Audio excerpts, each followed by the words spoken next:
Donc motorisation pour la Yagi faite maison, un moteur de rétroviseur électrique avec un peu de bout de métal et de plastique en plus, un boîtier pour démarrage de train électrique en douceur, ce qui permet de régler la vitesse.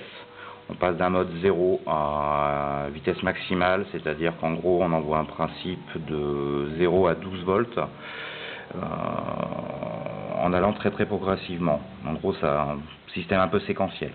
Un inverseur qui permet d'aller gauche à droite. Si par exemple ici je mets à fond, je peux aller dans un sens et dans l'autre. Je baisse à 0, j'ai rien. Si je reste dans une position, je peux augmenter et faire démarrer tout doucement le moteur et l'accélérer. Impossible de mettre dans le sens inverse en créant un court-circuit, puisque de toute façon c'est le principe d'un inverseur, c'est-à-dire qu'on coupe un sens pour remettre dans l'autre. Voilà.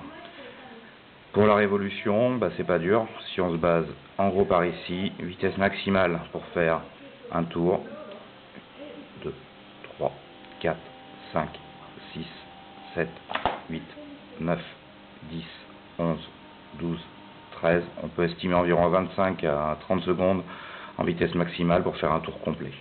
Vitesse minimale, il n'y a pas de limite puisqu'en fait le moteur peut tourner vraiment au ralenti complet. Voilà, là il commence un petit peu à grogner. Voilà, je suis vraiment au ralenti, mais il tourne toujours. Et il grogne.